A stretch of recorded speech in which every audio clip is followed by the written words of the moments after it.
Welcome back to another episode. My name is Chris, and I love to help you and many others live naturally healthy with Natural Body Man. In this episode, I'm going to give you a briefing on the different fiber types and the energy systems that they are classified into. We here at the Institute of Natural Body Man have created a three-tier system: the full power, the enduring power, and the slow power, as you can see right here. Okay? Full power, enduring, and slow power. During the full power, this is when energy is at its highest peak. Okay? Highest peak. Okay? So the most amount of power and inertia that you can develop in under 5 seconds. So when we're dealing with that, it doesn't need oxygen, so it's anaerobic, because you don't need to breathe a whole bunch to initiate tons of power. These are things like when you throw a baseball as far as you can, or a football as far as you can, when you kick a soccer ball as hard as you can, when you do a 400-pound bench press, and you can only do it 1 or 2 times, maybe 3 tops. So when you do repetition maximums of 1, 2, or 3 reps, and it's your total repetition maximum, basically at 90% of your total maximum or more, okay, of your fiber type utilization, okay? The fiber types used in this are called type 2X. They used to be called type 2B. But we here at Natural Body Man just call the energy system full power, because it's full power, it's on. It could also be like a 40-yard sprint, okay? These are activities that are basically under 10 seconds. So when it takes less than 10 seconds to perform an all-out energy exertion, mind-blowing power, okay? Now, the next energy system, which is a very advantageous system to have because it provides a lot of power, but it also utilizes muscular endurance and oxygen to a decent degree. Activities that are under 2.5 minutes, okay? 2.5 minutes, basically like a boxing round or a wrestling round, things like that. So yes, we're gonna have spouts of power, you know what I'm saying? But then we're gonna have lag time. Okay, so this is enduring power.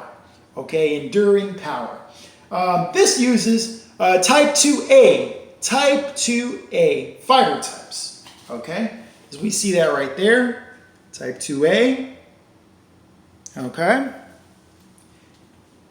Okay, and then you have slow power, which is also extremely advantageous, especially when you couple it with full power or enduring power. Okay, it gives that extra boost of endurance that a lot of those big power athletes are not going to have, because endurance is vital and key, especially when skill sets are similar.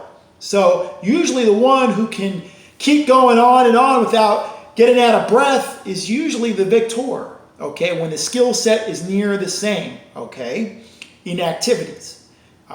So this one is also, you could say, anaerobic, but really it's more aerobic. Slow power basically are activities that you can do for equal to or greater than 3 minutes in a row.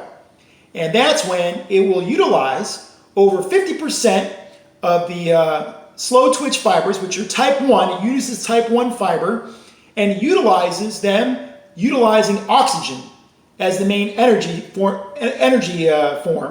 okay, over 3 minutes. Now, for classification purposes, okay, we have a lactate threshold.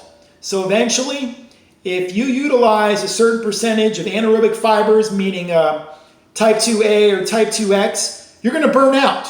You're going to burn out. Okay, that's why you get lactic acid.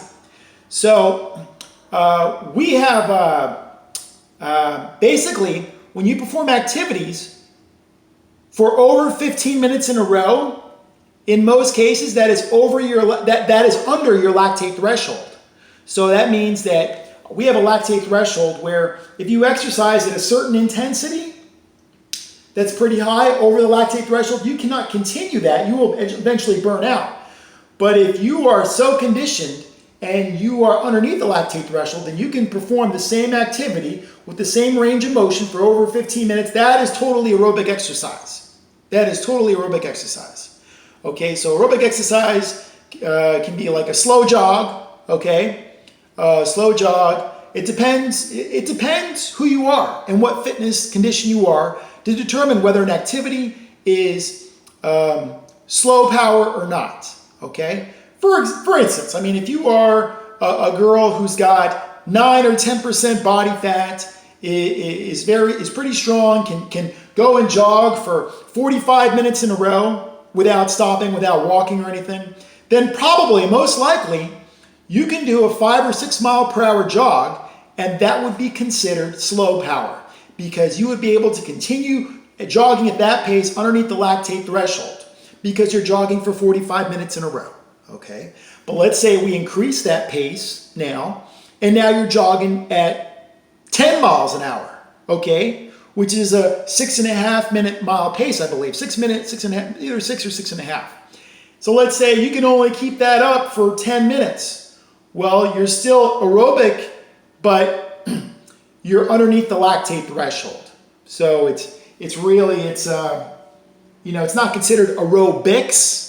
Okay, like aerobics class, the technical definition, but you are utilizing type 1 more than 50% of your muscle fibers, so oxygen utilizing.